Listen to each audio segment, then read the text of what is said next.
우리는 그동안 하나님의 꿈이 이루어지는 삶 시리즈 네 번째 시간, 마지막 시간을 제가 이렇게 장식할 수 있어서 얼마나 감사한지 모르겠습니다. 송영세 목사님이 요셉을 시작하셔서 출발하셨고, 정창일 목사님, 또 우리 갈렙을, 그리고 그 하나님의 꿈을 실제 우리 변연수 장로님, 그리고 또 우리 강준호 목사님 부부가 또 열방하게 나갔고, 오늘 다시 한번 요셉으로 들어와서 하나님의 꿈은 이루어집니다. 그런 말씀으로 여러분과 함께 나누길 원합니다. 우리 오늘 본문 창세기 15장, 창세기 50장 15절에서 21절 말씀을 같이 함께 합독하도록 하겠습니다. 창세기 50장 15절에서 21절 말씀 같이 우리 합독하시도록 하겠습니다. 우리 성경을 찾으실 분들은 창세기 50장 15절에서 21절 찾으시고요. 또 스크린을 보실 분은 함께 보시면서 함께 합독하도록 하겠습니다. 우리 시작. 요셉의 형제들이 그 아비가 죽었음을 보고 말하되 요셉이 혹시 우리를 미워하여 우리가 그에게 행한 모든 악을 다 갖지 아니한 것 같게 하고 요셉에게 말을 전하여 가로되 당신의 아버지가 돌아가시기 전에 행하여 명한 이르기시기를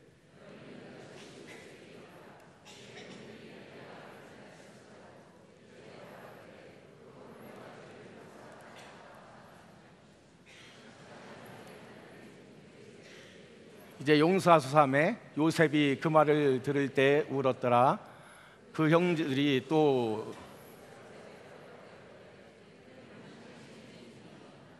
요셉이 그들에게 이르되 두려워 마소서 내가 하나님을 대신하리이까 당신들은 나를 해하려 하였으나 하나님은 그것을 선으로 바꾸사 오늘과 같이 만민의 생명을 구원하게 하려 하셨나니 당신들은 두려워 마소서 내가 당신들과 당신의 자녀를 기리다 하고 그들을 간곡한 말로 우려하였더라.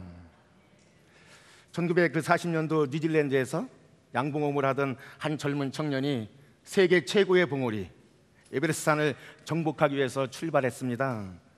그러나 중간에서 포기해서 실패하고 말았어요. 실패한 다음 그 청년은 에베레스트산을 향해서 이렇게 외쳤습니다. 이산아, 너는 잘하지 않지만 나는 잘할 것이다. 너는 이대로 있을 것이지만 나는 결코 이대로 다시 돌아오지 않는다. 내 꿈은 잘할 것이고 내 실력과 내 지식과 내 경험도 잘할 것이다. 내가 가져온 시설도 장비도 새롭게 바뀔 것이다. 그로부터 10년이 지난 1953년 5월 29일 그는 그 유명한 네팔의 셀파즈 텐진과 함께 에베레스트산을 정복한 세계 최초의 사람이 되었습니다. 이 사람이 바로 에드몬드 힐러리 그분인데 2008년도 1월에 세상을 떠났습니다. 여러분, 산은 자라지 않습니다. 우리를 가로막는 장애물, 방해거리는 움직이는 생물체가 아닙니다. 그러나 우리는 얼마든지 자라날 수 있습니다. 다시 말해서 꿈은 자랄 수 있다는 거죠. 오히려 훨씬 더 크게 자랄 수 있다는 거예요. 전 세계에서 유명한 조엘 오스틴 목사님이 긍정의 흠이라는 그 책에서 이렇게 말을 했습니다. 여러분 마음에 좋은 생각을 품으십시오. 그러면 좋은 일이 일어날 것입니다. 그러나 여러분의 마음속에 아무 생각도 하지 않는다면 아무 일도 일어나지 않을 것입니다. 그러기에 꿈을 꾸고 그리고 꿈을 가지고 꿈을 키워 나가야 된다는 말씀을 하는 거죠. 맞습니다. 닭은 결함을 품으면 병아리를 낳는 법이에요. 사람은 욕심을 품으면 죄를 낳는 법이고 죄를 품어지기 시작하면 결코 죽음이 따라오는 그런 법칙이에요. 이래서 사람은 하나님의 꿈을 잊어버리면 안 되는 거죠. 욕망을 품고 욕망으로 살아가면 결코 불행하고 망하는 길밖에 아무것도 없다는 말씀이에요. 하나님의 꿈을 품고 살아가는 사람들, 하나님의 꿈을 먹고 하나님의 꿈을 이루어가는 사람들, 그들의 인생이 예상의 꿈을 꾸고 살아가는 사람들과 분명히 다를 것입니다. 요셉에게는 10명의 형들이 있었어요. 그 형들은 옛날이나 지금이나 언제나 똑같은 양치는 목동이에요. 그러나 꿈을 가지고 있었던 한 사람 요셉, 지금은 목동이 아니라 왕의 자리에 버금갈 만한 세계 최고의 실력자의 자리에 우뚝 서 있다는 사실이에요. 초라한 행색에 양 냄새를 물씬 풍기고 그렇게 처절하게 살고 있는 10명의 형들, 그 앞에서 또 다른 사람 요셉이 우뚝 서 있습니다. 형들이 찢어놓은 그 채색 옷이 아니라 왕이 친히 입혀준 비단 옷을 입고 우뚝 서 있다는 사실이에요. 먹고 살기 위해서, 양식을 구하기 위해서 이웃나라까지 찾아와서 벌벌 떨고 땅바닥에 엎드려서 고개를 저으리고 있는 10명의 형들, 그 앞에 당당히 서 있는 요셉, 상상해 보십시오. 결코 먹을 것을 궁리하며 그렇게 살아가는 인생이 아니, 전 세계 사람을 어떻게 먹을 것인가를 생각하면서 세계의 통치자로 우뚝 서 있는 요셉, 그 사람을 묵상해 보십시오.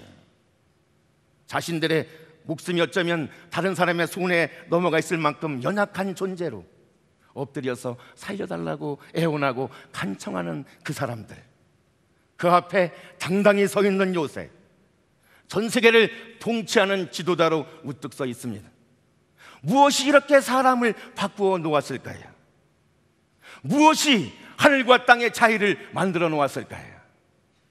10명의 형들은 13년 전이나 22년 전이나 똑같은 자리에서 한 발자국도 더 나간 적이 없는 그러한 모습, 그대로 살아가는 사람들. 그러나 그들이 비웃고 짓밟고 찢어버리고 내쳤던 요셉, 그 요셉이라는 동생은 전혀 다른 모습으로 우뚝 서 있습니다. 그저 먹을 것만 있으면 되고, 아니 먹을 것이 생기면 사람 불러다 그냥 같이 먹으며 마시고 놀다가 배부르면 남의 이야기를 하고 시기하고 질투하고 사람 죽일 궁리만 하며 살아가는 그 사람들, 그들이 어찌 21년이 지난 다음에 이렇게 새로운 인생이 펼쳐질 것이라고 상상이나 하고 꿈에서 생각을 해보았겠습니까?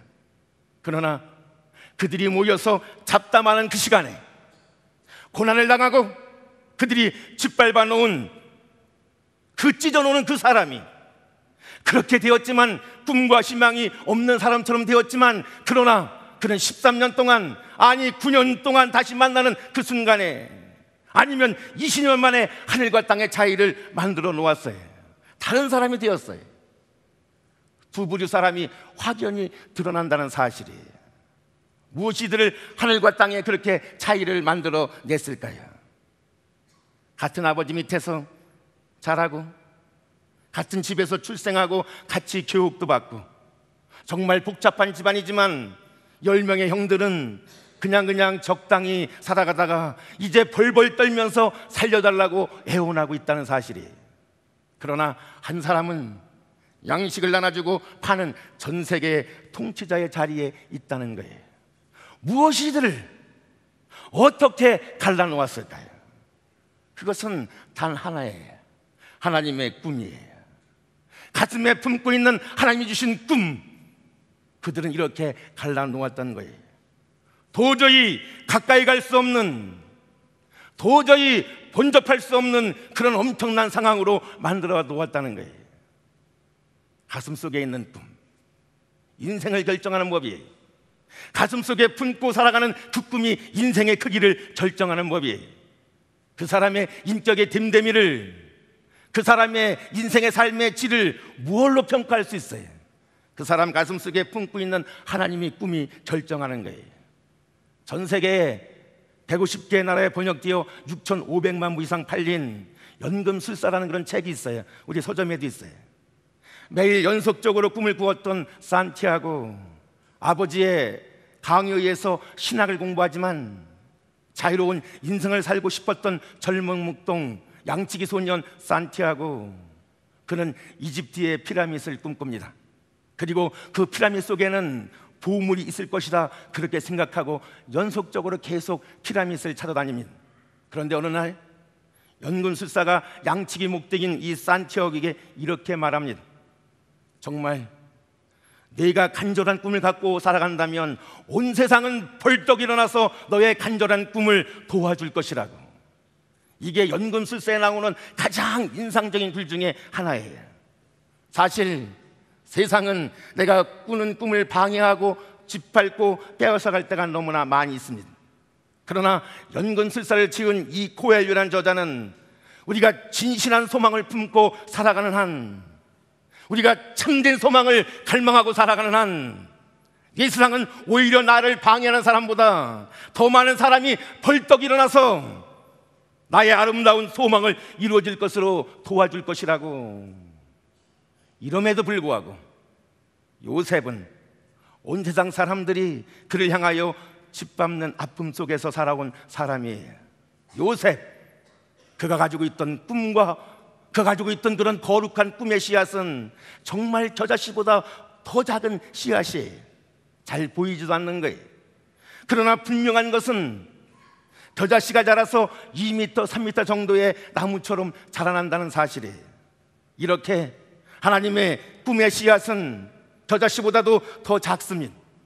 아니, 보이지도 않습니다. 그럼에도 불구하고 꿈의 씨앗이 자라면 하늘까지 탄다는 사실이에요. 사실 하늘까지 닿을 수 있는 것이 꿈이 가지고 있는 이 씨앗의 놀라운 신비라는 사실이에요. 농부는요, 조그만 씨앗을 심고 밭을 갈면서 자기 자식들의 행복한 웃음소리를 듣게 되는 거예요. 그래서 인내하고 봉사하고 헌신하는 거예요. 피곤함도 마다하지 않냐고 밭에 나가서 손이 부르트고 허리가 구부러져도 일하는 거예요. 그 이유는 추수의 열매를 바라보고 그 추수를 통해서 자식들의 행복을, 그 웃음을 바라보기 때문에 그렇습니다. 저희 어머니 우리한테 고구마 입에 들어갈 수만 있다면 하루 3끼를 잘 못 먹고 살았어. 그래서 고구마를 먹으면서 웃을 수만 있다면 어느 집에 가서 무시당하고 비참해도 거침없이 일했어요. 왜요? 내 자식이 웃을 수만 있다면. 헌신하는 거예요. 시인은 씨앗을 바라보고 새소리를 듣게 됩니다. 그 씨앗이 자라서 싹이 나고 싹이 자라서 나무가 되고 울창한 숲을 만들었을 때 어느 순간 수많은 새들이 찾아와서 지저귀고 노래하는 소리를 듣는 것이 시인의, 그 시인들의 상상력입니다. 놀라운 상상력이죠. 꿈을 가지고 있는 사람들, 캄캄한 어둠 속에서도 희망을 말할 수 있는 사람들은, 빛을 볼 수 있다는 눈이 있는 사람들이, 이래서 모두가 안 된다고, 다 안 된다고 꿈을 가지고 있는 사람들은 그러나 희망을 말하는 거예요. 왜요? 희망을 볼 수 있기 때문에 그렇습니다. 오늘도 하나님이 우리에게 주시는 은혜는 꿈을 말합니다. 여러분이 은혜 받으셨습니까? 그렇다면 꿈이 있어요. 꿈이 있단 말이에요. 저에게도 꿈이 있어요. 권전 목사님하고 이렇게 12년 행복하게 살고 있어요. 정말 꿈꾸는 것 같아요. 그러나 또 다른 꿈이 있어요. 저도 열방에 나가는 그런 목회자로서 나가고 싶은 꿈이 있어요. 정말 14년째는 저도 거침없이 나가기를 간절히 소원할 뿐이에요. 나갈 거예요. 우리 권 목사님이 안수해 주면서 파송할 줄 확신합니다. 그런 꿈이 있어요. 누가 나가겠어요? 제가 안 나가면. 그렇잖아요. 여러분 안 나갈 건데 내가 나가야지. 얼마나 가슴이 끄는지 몰라요. 오늘도 하나님 우리에게 주시는 은혜는 꿈을 말합니다. 희망을 말합니다. 하나님 우리에게 주시는 믿음이라는 것도 결국은 이 상 모두가 절망을 말할 때에 꿈과 희망을 말하는 거예요. 다 절망을 말해도 우리는 꿈을 말하는 거예요. 그게 은혜 받은 사람이에요. 그게 믿음의 삶을 살아가는 거예요. 이래서 믿음은 희망이에요. 꿈도 희망이에요. 은혜도 희망이라는 사실. 보이지 않던 작은 씨앗이 하늘까지 닿았습니다. 바로 요셉의 꿈이 그랬어요. 그러나 남의 꿈을 비방하고 다른 사람이 꾼 꿈을 말하지 못하게 하고 그것도 모자라서 그 사람의 옷을 찢어버리고 짓밟고 그 사람이 가지고 있던 꿈을 빼앗아 버렸던 사람들, 그들은 한 치 앞도 더 나갈 수 없었어요. 아니 13년이 지난 다음에 20년이 지난 다음에도 여전히 그 모양 그 꼬라지로 요셉 앞에서 무릎을 꿇고 살려달라고 애원하고 있다는 사실이에요. 꿈이란 이런 것을 말하는 거예요. 우리 한번 50년 뒤에 볼 거예요. 아마 50년 뒤면 여러분 많이 없을 거예요. 저하고 우리 아내하고 준이만 있지 않을까 그런 생각을 해봐요. 그때 볼 거예요. 어떤 모습으로 서 있는가 생각해 보세요. 우리가 아침에 일어나서 직장을 가고 사업장을 가고 집안일을 합니다. 여러분 꿈이 뭐예요? 저는 권전 목사님의 그 말씀에 가슴을 폐부를 찔러요. 겨우 바다는 꿈이 장로냐고, 권사냐고, 안수 집사냐고, 그래서 그거 받을 때까지는 목숨 걸고 헌신하다가 받아갖고는 어느 날 사정없이 사라지는 것, 눈을 씻고 봐도 없는 것, 그게 꿈이에요. 그까짓 게 슬픈 거 아니겠어요? 그게 꿈이냐 말이죠. 그거 받고 사라지는 거. 여러분, 한 발짝도 더 나갈 수 없는 꿈을 가지고 사는 것, 그게 뭐가 중요해요? 아니면 여전히 미국에 와서 무슨 꿈이 있느냐고, 이 나이에 꿈을 꾼들 뭐하냐고.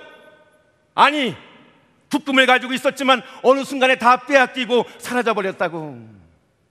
꿈을 빼앗아간 요셉의 형들은 그 모양 그 꼬라지로 살아가지만, 그러나 빼앗겨버린 줄 알았던 꿈, 옷이 찢어지면서 다 찢겨버리고 말았던, 너무나 아팠던 자기의 꿈을 요셉은 당신의 삶을 통해서 이루어가고 있다는 사실이에요. 여러분은 여러분의 삶의 고난과 아픔과 상처와 그 고통 가운데 어떤 꿈이 여러분의 삶 가운데 이루어지고 있다는 거예요. 어디서 당당하게 말할 수 있어요? 장로님 이루어진 거로 다 한 거예요? 권사님 받으면 끝장나는 거예요? 새벽기도 안 나오고? 봉사 좀 시켜보려고 제가 눈을 똑똑 찾아봐도 그 누님이 안 보여. 다 하신 거예요?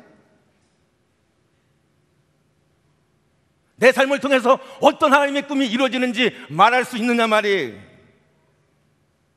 요셉, 여러분, 그 꿈을 이루어졌다는 것은 결코 만만한 일이, 쉬운 일이 아니었을 거예요.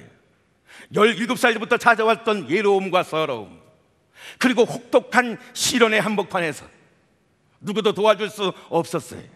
그리고 억울하게 감옥까지 가야 했던 요셉, 그런 과정 속에서 얼마나 많은 아픔과 눈물 속에서도 그는 자기의 꿈이 찢어지지 않았습니다. 여러분은 이민생활 조금 어렵다라면 선교사 꿈꿨다가도 다 찢어버리고 말잖아요. 오히려 요셉의 꿈을 질바쁜 사람들, 그들이 인생이 짓밟혔다는 사실이에요. 요셉의 꿈을 찢어버린 사람들, 오히려 그들의 인격이 찢어지고 말았어요. 요셉의 꿈을 뺏어가버린 사람들, 그들의 인생 속에서 어떻게 거룩한 행복을, 기쁨을 말할 수 있겠어요? 당신의 그 기쁨과 거룩을 다 빼앗기고 마는 거예요. 그러나 빼앗긴 줄 알고, 지판빌 줄 알고, 찢어진 줄 알았던 그 요셉은 오히려 찢어지지 않고 그 인생의 아름다운 행복과 감동을 이루어 놨다는 사실이에요. 그 이유가 뭐예요? 하나님이 주신 꿈이 있고 그 꿈을 붙잡고 살았기 때문에 그런 거 아니겠냔 말이에요. 아니, 하나님이 요셉에게 꾸게 했던 그 꿈이 요셉을 사로잡고 그 꿈이 이끌어가고 그의 고난과 아픔과 외로움과 서러움 속에서도 그를 위로해주고 그에게 용기를 주고 자극을 준 것이 뭐냔 말이에요. 하나님의 꿈이에요. 사실 요셉은 하나님의 꿈을 붙잡고 바둥바둥하며 살았던 사람이에요. 그것도 이민 가서, 자기 마음대로 아니라 억지로 끌려가서. 그러나 어느 순간부터 꿈이 그를 사로잡아서 그를 위로해주고 용기를 줬다는 사실이에요. 우리도 하나님 말씀을 붙잡고 살아가려고 정말 몸부림칠 때가 있어요. 바둥바둥 살 때가 있어요. 그러나 어느 순간부터 말씀이 나를 붙잡고 나를 사로잡고 이끌어주는 것을 깨닫게 돼요. 그때 우리는 세상이 줄 수 없는 평안을 누리게 되는 거예요. 내가 어느 순간 속에서도 하나님을 놓지 않으려고 붙잡으려고 발버둥 칠 때가 있어요. 그런데 어느 순간에 하나님의 크신 손이 나를 붙잡고 있음을 깨닫게 되는 거예요. 그 안에 평강과 자유와 소망이 있다는 사실, 꿈이 있다는 사실. 내가 기도하는 것 같은데 기도가 나를 지켜줘요. 정말 하나님의 꿈을 가졌습니까? 기도하면 기도가 나를 지켜준단 말이에요. 성령을 달라고, 성령 충만을 달라고, 성령에 붙잡혀 살게 달라고 간절히 기도하는데 어느 순간부터 성령의 사람이 되고 성령이 나를 사로잡아서 이끌어줘요.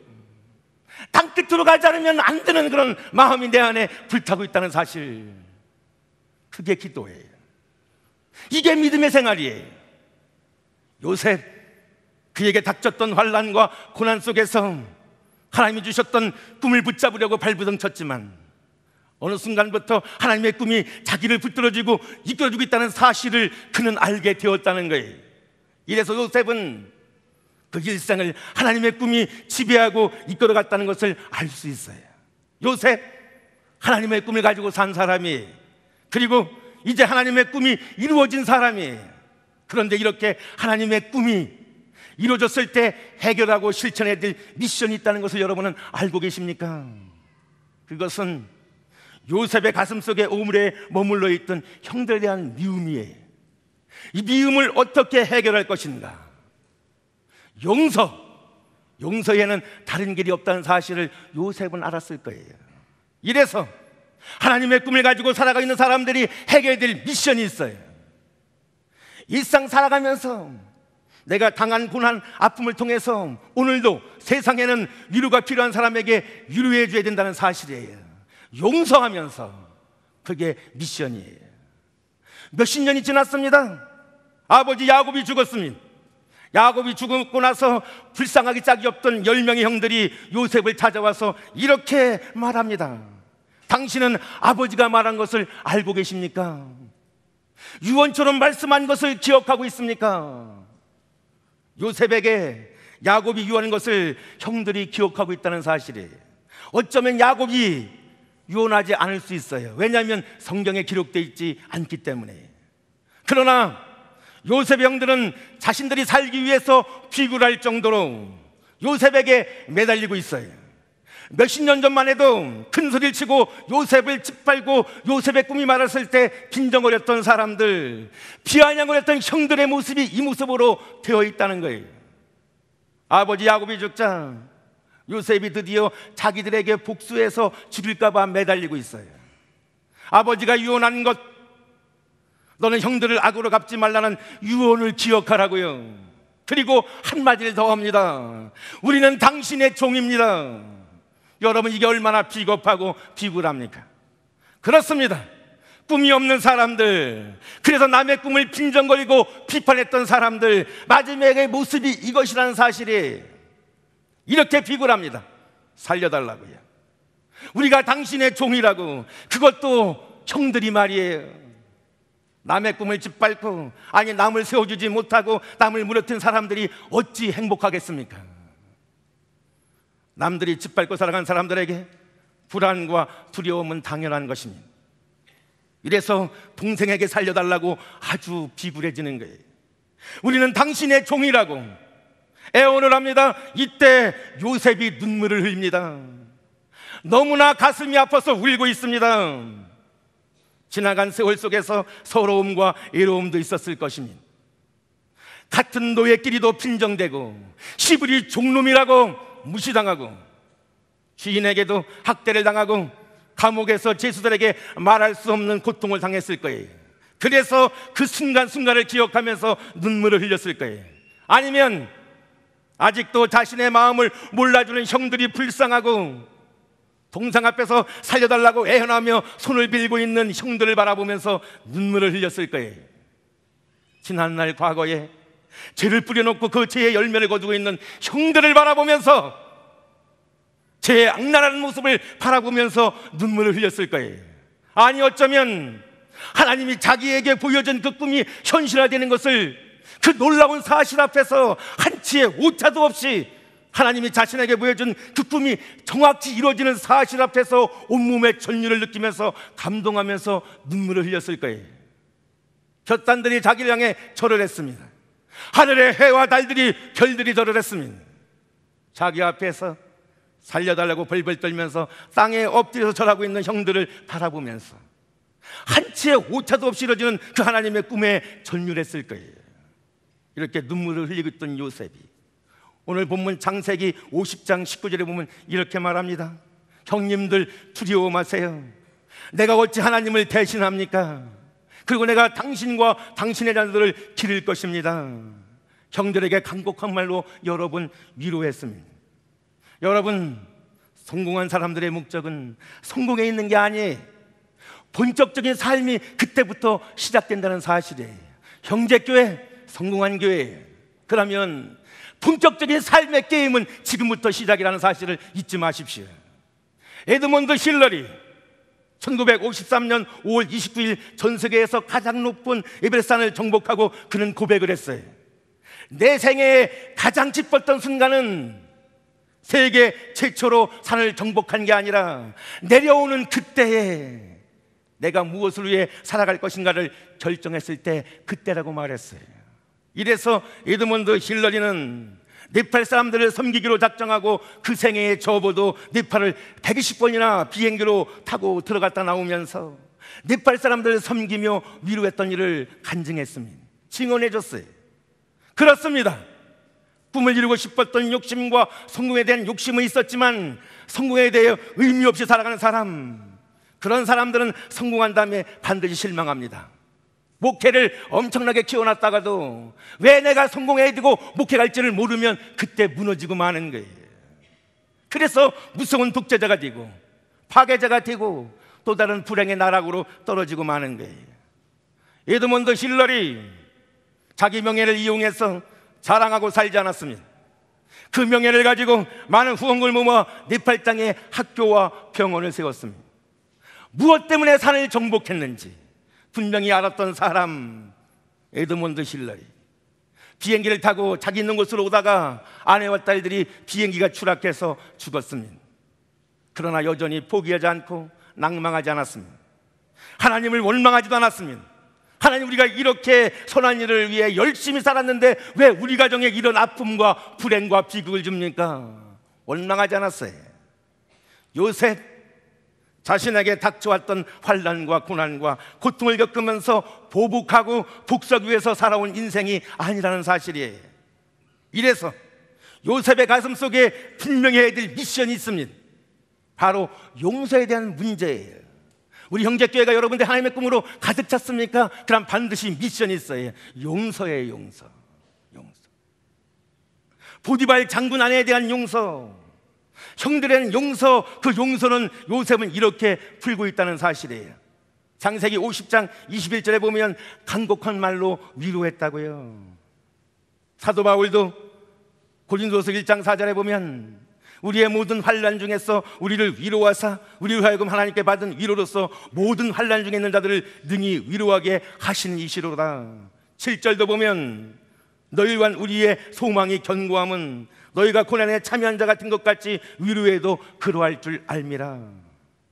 여러분, 하나님의 꿈을 가진 사람들 요셉처럼 이 세상의 위로자가 되어야 된다는 사실을 잊지 마십시오. 여러분은 세상 나가서 얼마나 위로자로 살고 계십니까?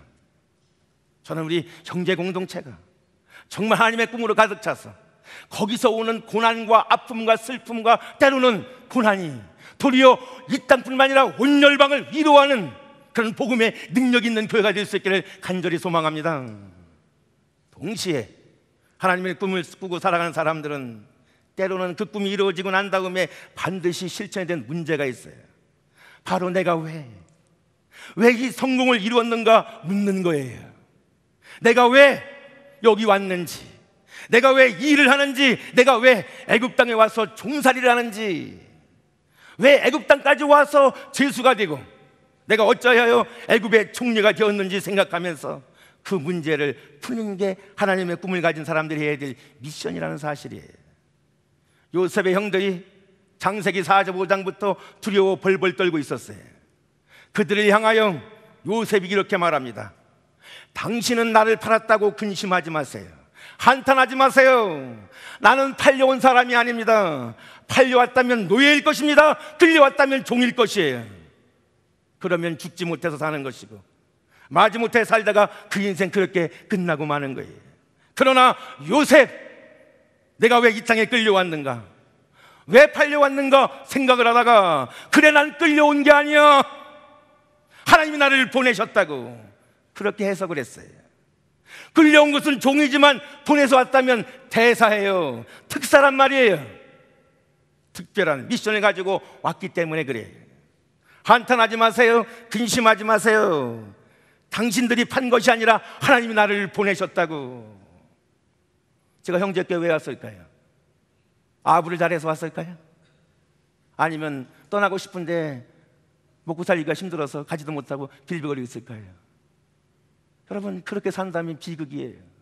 하나님이 보내셨다고 여기서 이렇게 하나님의 꿈을 꿨고 이만큼 훈련받았다면 이 시애틀 땅으로는 부족해, 열방 한 민족을 바라보고 나가라는 그런 음성이 아니겠냔 말이에요. 거기에 흥분할 수밖에 없는 거잖아요. 감사한 거예요. 하나님이 보내실 것이고 보내셨다고 고백할 수 있는 것. 그리고 내가 왜 하나님의 꿈을 가지고 있었고 그 꿈이 왜 이루어져야 하는지 요셉은 형들에게 말하는 거예요.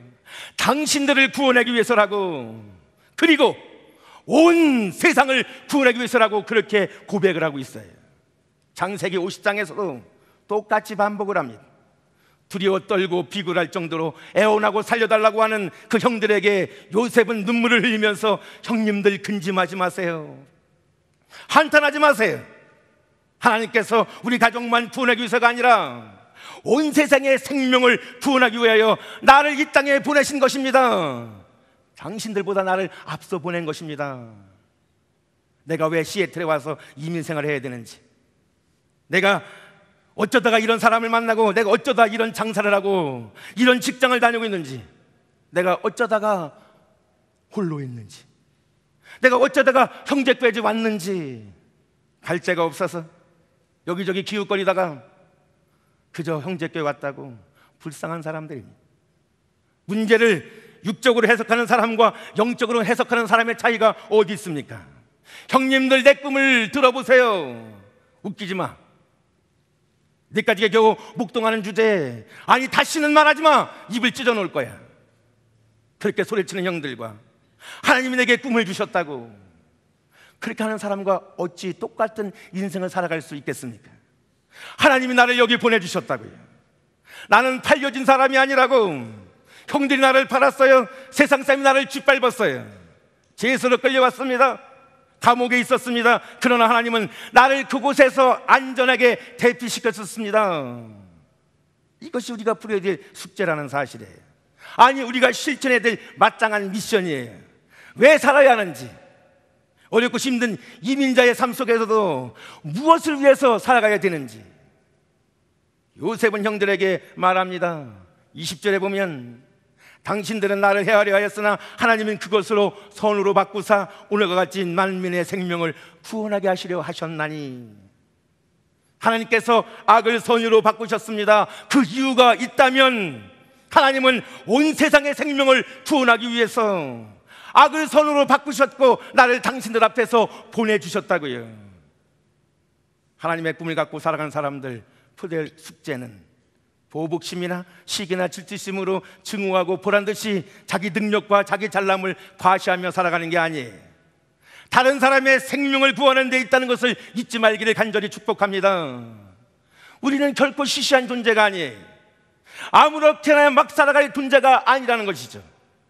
흘러가는 대로 살아갈 인생이 아니에요. 왜요? 우린 너무나 존귀한 존재예요. 왜냐하면 다른 사람의 가장 소중한 생명이 우리에게 맡겨져 있기 때문에 그래요. 오늘도 복음을 한 번도 들어보지 못한 수많은 종족들이 그들이 어떻게 복음의 소식을 듣겠어요? 우리가 아니겠냔 말이에요. 우리 저나 여러분이 나가야 되지 않겠냔 말이에요. 우리에게 그 생명을 맡겼지 않느냐 말이에요. 하나님께서 우리의 부모님을, 형제를, 자식을, 이웃을, 그리고 온 세상 사람의 목숨을, 영혼을, 영생의 생명을 나에게 맡겨준 존귀한 사람들이라는 사실을 잊지 마십시오. 이래서 하나님은 우리를 불러주셨고, 그래서 하나님 우리를 이 자리에 있게 하신 거예요. 팔려오고 끌려온 종이나 노예처럼 살지 마십시오, 제발. 그리고 하나님의 나라가 이 땅에 실현된 예수 공동체라는 꿈을 꾸고요, 그 꿈을 이뤄가는 사람들을 비아냥거리고 짓밟고 쓰러뜨리지 마세요. 몇 푼 돈 좀 번다고 지나치게 만족하지 마십시오. 세상 욕심에 너무나 좌절하고 만족하지 마십시오. 하나님이 주시는 꿈, 그 안에서 이 땅에 살아가는 내가 해야 될 미션이 뭔가, 정말 예수 믿으면서 사람을 세우고 생명으로 인도하고 제자를 세운 것보다 사람에게 시험을 주고 사람을 쓰러뜨리고 아픔을 주고 치를 떨게 하는 그런 사람이라면 하나님의 나라를 확장하는 데 방해가 되지 않는가, 내 자신을 먼저 살펴보면서 하나님의 나라가 이 땅에 이루어지는 예수 공동체라는 것을 고백할 수 있기를 바랍니다. 베드로전서 3장 15절은 이렇게 말씀합니다. 너희 마음에 그리스도를 주로 삼아 거룩하게 하고 너희 속에 있는 소명에 관한 이유를 묻는 자들에게 대답할 것을 항상 예비하되 온유와 두려움으로 하고, 너희 마음에 그리스도로 주로 삼아 거룩하게 하고 너희 속에 있는 소명에 관한 이유를 묻는 자들에게 남들이 봤을 때 희망이 없습니다. 다 찢겨졌습니다. 남들이 봤을 때 탄식할 수밖에 없습니다. 이제는 죽음이 가까워왔고 그치기 때문에 그렇습니다. 그러나 감사합니다. 인내합니다. 기뻐합니다. 그래서 그들을 향해서, 세상을 향해서 말합니다. 나는 소망이 있다고. 그 소망을, 이유를 묻는 자들에게 말하라고. 그 대답을 준비하고 살라고요. 예수 그리스도 그분 때문이라고.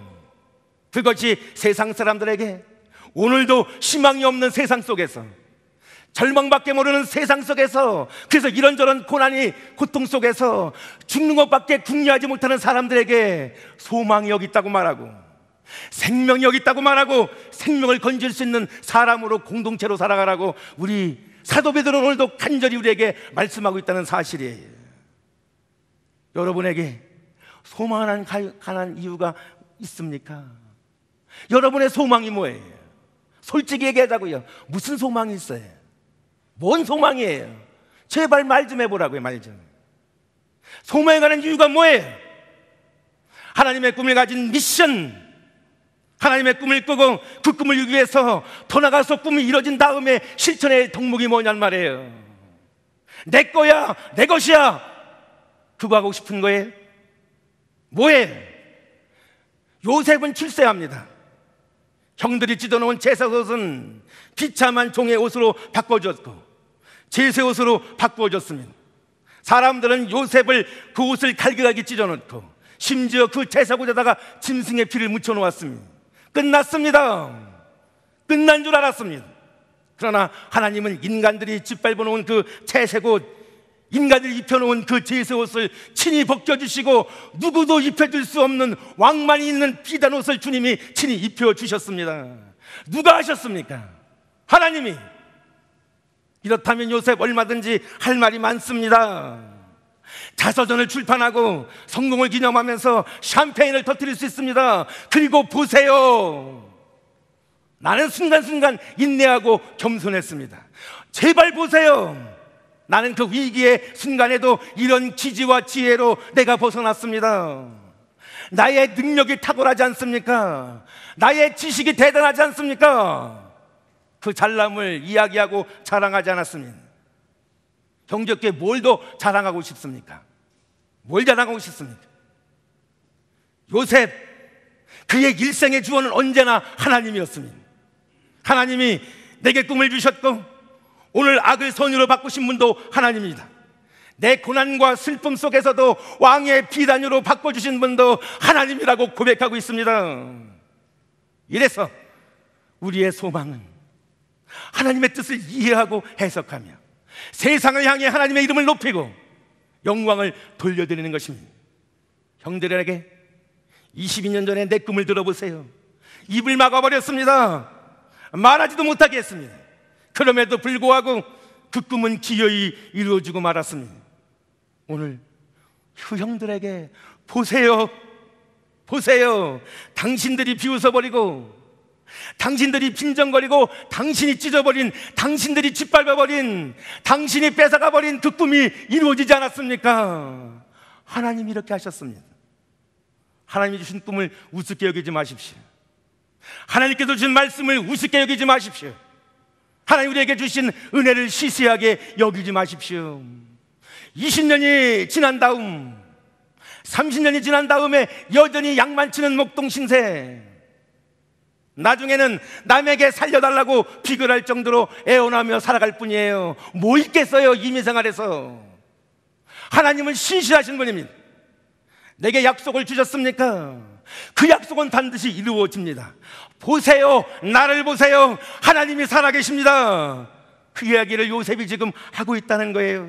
세상을 향해 보여주고 있는 거예요. 하나님은 사람과 다릅니다. 사실 사람과 약속은 믿을 수 없어요. 사람은 너무나 변덕이 심합니다. 어제 한 말과 오늘의 한 말이 다르고요, 앞에 한 말과 뒤에 한 말이 다 달라버립니다. 다 달라요. 그러나 하나님은 신실하신 분입니다. 아니, 변덕이 없는 인간이라 할지라도 지킬 수 있는 능력이 없습니다. 무슨 능력이 있어요? 그러나 하나님의 능력은, 하나님의 약속은, 그 약속은 기어이 지켜나가는 신실하신 하나님이라는 사실이에요. 보세요, 무시하지 마세요. 하나님의 꿈을 짓밟아버리고 무시하고 살았던 그 사람들과 하나님의 꿈을 소중히 여기고, 고난 속에서도, 아픔 속에서도, 노예 속에서도, 죄수 속에서도 하나님의 신실하신 약속은 반드시 이루어질 거라고 믿었던 요셉, 그 인생이 어떻게 변했나요? 여러분, 믿음이 뭐예요? 왜 믿어요? 요셉과 함께 하셨던 하나님, 그것을 보디발이 증언했습니다. 요셉을 지켜주셨던 하나님, 감옥의 간수가 증언했습니다. 요셉에게 임했던 하나님의 감동, 바로의 왕도 인정해 주었습니다. 그 하나님이 오늘 우리와 함께 계세요. 그 하나님 우리에게 약속해 주세요. 완전하게 지켜주신다고. 벌벌 떨지 말라고, 비굴하게 살지 말라고. 그 신실하신 하나님이 오늘도 우리의 꿈, 하나님의 나라가 이 땅에 실현되는 예수 공동체, 그 꿈을 진정네 가슴에 품는다면 그 꿈을 통해서 온 세상의 생명을, 구원을 기어이 이루어 가실 것이라고. 경기가 문제가 아니잖아요. 우리의 꿈의 문제죠. 이 놀라운 하나님의 영광, 이 꿈을 이 세상에 증거하고 온 열방에 선포하는 형제교회요, 저 여러분이 될 수 있기를 간절히 축복합니다. 우리 한번 이 시간에 우리 찬양했으면 좋겠습니다. 사람은 변덕스럽습니다. 사람은 어제 한 말 오늘 한 말 지킬 수 없어요. 그러나 하나님은 신실하십니다. 그분은 우리의 반석이신 하나님입니다. 우리의 행하신 일은 우리가 눈물을 다 흘리고 감동을 받아도 끝이 없어요. 완전하시고 실수가 없어요.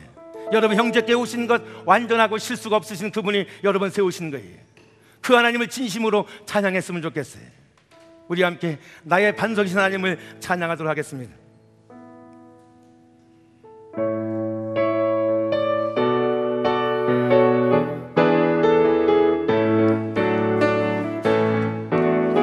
나의 반석이신 하나님, 행하신 모든 것 완전하시니, 나의 생명 되신 하나님, 내게 행하신 일 찬양합니다. 신실하신 하나님, 실수가 없으신 좋으신 나의 주, 신실하신 하나님, 실수가 없으신 좋으신 나의 주. 다시 한번 고백합니다. 나의 반석이신, 내 반석이신 하나님, 행하신 모든 것 완전하시니, 나의 생명 되신 하나님, 내게 행하신 일 찬양합니다. 신실하신 하나님, 실수가 없으신 좋으신 나의 주, 신실하신 하나님, 실수가 없으신 좋으신 나의 주. 하나님 아버지는 정말 신실하십니다. 우리에게 다른 생명을 맡겨주신 그 존귀한 자로 우리를 세워주셨는데, 그 생명을 구하는 사명을 주셨고 그 꿈을 주셨는데, 이전부터 얼마나 그 꿈에 헌신해보지 못하고 이곳이 좋사오니 이곳에서 머물러 있던 종을 용서해 주시고, 다시 한번 하나님, 하나님의 꿈으로 우리가 다시 한번 열방의 생명을 우리에게 맡겨주신 그 사명을 가슴에 품고 다시 한번 일어설 수 있는 오늘 이 밤이 될 수 있도록 축복하여 주시옵소서. 하나님, 우리가 이민자로 이 땅을 살아가면서 당할 수밖에 없는 이로움과 서러움과 고난과 고통과 환난에서도 언제나 우리에게 위로를 주셨던 그 하나님, 하나님 이제도 세상 가운데 그 어둠에서 죽어가고 고통당하며 위로받을 수 없는 그들 우리의 고난을 통해서 위로할 수 있는 그런 삶을 살아갈 수 있도록 하나님 그 복음의 능력으로 온유한 영광을 치유하고 회복할 수 있는 그런 거룩한 공동체요 우리의 삶이 될 수 있도록 역사하여 주시옵소서. 하나님 아버지, 우리가 이 땅에 살아오면서 마지못해 끌려와 종처럼 노예처럼 사는 사람들이 아니라 하나님 이곳에 보내주심을 확신하며 하나님이 형제께 보내주고 이 형제가 통해서 하나님의 꿈으로 가득 찼다고, 그래서 나는 하나님이 이곳에 보내줬다고 하나님의 대사로 하나님의 특사로 살아갈 수 있도록 우리의 삶을 다시 한번 도전하여 주시옵소서. 요셉이 고백했던 것처럼 우리 모두가 당신을 구원하기 위해서 온 세상의 생명을 구원하기 위해서 그렇게 우리가 이곳에 있었다고 선포하고 고백하고, 하나님이 나에게 맡겨준 우리 부모나 형제, 자녀, 이웃, 그리고 온 세상의 영혼을 바라보며 하나님의 그 영원한 생명의 구원을 일으키는 소망의 공동체요 소망의 사람이 될 수 있도록 은혜 베풀어 주시옵소서. 오늘도 하나님이 주신 꿈, 말씀, 은혜를 시시하게 여기지 않는 우리 모두가 될 수 있도록 은혜 베풀어 주시옵소서. 하나님께서 우리에게 주신 그 놀라운 하나님의 나라가 이 땅에 실현되는 예수 공투라는 그 꿈과 소망을 통해 우리의 인생이 날마다 새로워질 수 있도록 축복해 주시고, 이 형제 공동체가 이 땅뿐만 아니라 온 세상 가운데 소망과 희망임을 드러내는 그런 거룩한 영광의 공동체가 될 수 있도록 축복하여 주시옵소서. 감사하며 예수님의 이름으로 축복하며 기도드리옵나이다.